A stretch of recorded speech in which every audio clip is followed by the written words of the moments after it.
فتح 1 missile کیا ہے؟ ISPR کے مطابق اس آپریشن کا آغاز پاکستان کی جانب سے فتح 1 میزائل چلا کر کیا گیا اور فوج کے شعبہ تعلقات عامہ فتح 1 چلانے کی ویڈیوز بھی میڈیا کے ساتھ شیئر کی ہے۔ یہ ویڈیوز سوشل میڈیا پر بھی وائرل ہیں اور اس وقت فتح 1 کے نام سے ٹرینڈ پاکستان کے ٹاپ ٹرینڈز میں شامل ہے۔ فتح 1 میزائل پاکستان کا جدید اور مختصر فاصلے تک مار کرنے والا ہتھیار ہے جس کی رینج 140 کلومیٹر تک ہے۔ 24 اگست 2021 کو مقامی طور پر تیار کردہ فتح 1 راکٹ سسٹم کا تجربہ کیا گیا تھا۔ فتح 1 پاکستان کا تیار کردہ زمین سے زمین پر مار کرنے والا گائیڈڈ میزائل ہے جو فتح سیریز کا حصہ ہے۔ اس سیریز میں ایک اور میزائل فتح 2 بھی شامل ہے۔ پاکستان کی فوج کے شعبہ تعلقات عامہ ISPR کے مطابق 400 کلومیٹر تک کے فاصلے پر مار کرنے والے اس میزائل میں اپنے ہدف کو ٹھیک ٹھیک نشانہ بنانے کی صلاحیت ہے۔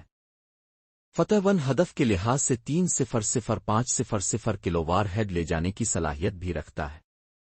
کینبرا کی نیشنل یونیورسٹی میں اسٹریٹجک اور ڈیفنس اسٹڈیز کے لیکچرر ڈاکٹر منصور احمد کے مطابق فتح میزائل پاکستان کی long range rocket artillery system میں جدید اضافہ ہے۔ ان کا استعمال انتہائی درستگی کے ساتھ مختلف اہم اہداف پر جوابی حملوں کے لیے کیا جاتا ہے جن میں air bases, command and control centres, ammunition depots, logistic supply line اور دشمن کے فارورڈ سپلائی ٹینکس، توپ خانے وغیرہ شامل ہو سکتے ہیں۔ ڈاکٹر منصور کے مطابق فتح سیریز پاکستان کا بہت مؤثر میزائل سسٹم ہے جو ایئر فورس کے ساتھ مل کر دشمن کی افنسوں کی پیبلٹی کو نشانہ بنانے اور ان کے ہائی ویلیوڈ فینسو ٹارگٹس کو نیوٹرائز کرنے میں استعمال ہوتا ہے۔ انہوں نے بتایا کہ اس میزائل کی سب سے اہم خوبی یہ ہے کہ آپ ان میزائلوں کو دشمن کے دفاعی نظام کی حدود سے باہر سٹینڈ آف رینج سے فائر کر سکتے ہیں۔ ان میزائلوں میں شوٹ اینڈ سکور کی صلاحیت موجود ہے، یعنی فائر کرنے کے فوراً بعد یہ اپنی جگہ بدل سکتے ہیں، اسی وجہ سے یہ دشمن کی جوابی گولہ باری سے محفوظ رہتے ہیں کیونکہ ان کا مقام فوری طور پر تبدیل ہو جاتا ہے، لہذا انہیں نشانہ بنانا روکنا نہایت مشکل ہو جاتا ہے۔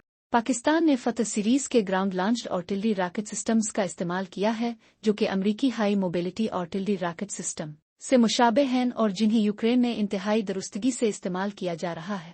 ڈاکٹر منصور کے مطابق یہ میزائل سسٹم مقامی طور پر تیار کیا گیا ہے جس کا مطلب یہ ہے کہ اس سیریز کے مزید میزائلوں کی تیاری میں پاکستان کو سپلائی کی کوئی پریشانی نہیں ہوگی۔ ان کا مزید کہنا ہے کہ فتح سیریز میں 1، 2، 3 اور 4 میزائل شامل ہیں جنہیں فتح 1 اور 2 400 کلومیٹر تک رینج رکھتے ہیں اور یہ دونوں فوج کے آپریشنل استعمال میں ہے۔ انہوں نے بتایا کہ پاکستان فتح 4 پر بھی کام کر رہا ہے جس کی رینج 700 کلومیٹر ہے۔ ان کی سب سے اہم خاصیت مینوربل ان ٹرمینل سٹیج ہے جس کا مطلب یہ ہے کہ کوئی بھی بیلسٹک میزائل سسٹم اس کو ہٹ نہیں کر سکتا۔ اس کی مثال وہ کرکٹ سے دیتے ہیں کہ جس طرح کہا جاتا ہے کہ وقار یونس کی لیٹ سوئنگ ہوتی تھی۔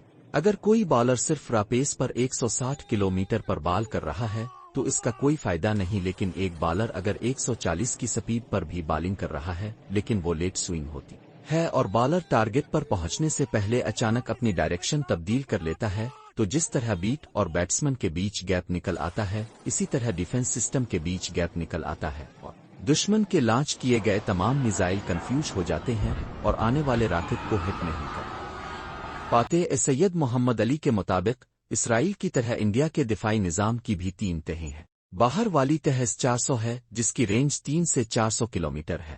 اس کے بعد انڈیا کے پاس اسرائیل کا دیا گیا Barak 8 surface to air missile system ہے اور تیسرا انڈیا کا اپنا بنایا گیا آکاش سسٹم ہے جو اس دفاعی نظام کی تیسری تہ ہے۔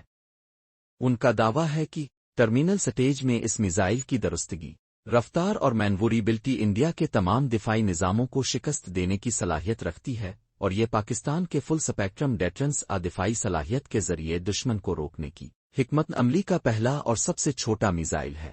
سید محمد علی کے مطابق اس میزائل سے کسی ایئر بیس کو نشانہ بنانے کا فائدہ یہ ہے کہ یہ سینکڑوں ہزاروں بومبلیٹس چھوٹے بارودی گولوں کی بارش سے رن وے کو تباہ کر دیتا ہے اور ایسے گڑھے بنا دیتا ہے کہ وہاں جتنے جہاز کھڑے ہیں جب تک رن وے تباہ ہے وہ پرواز نہیں کر سکتے۔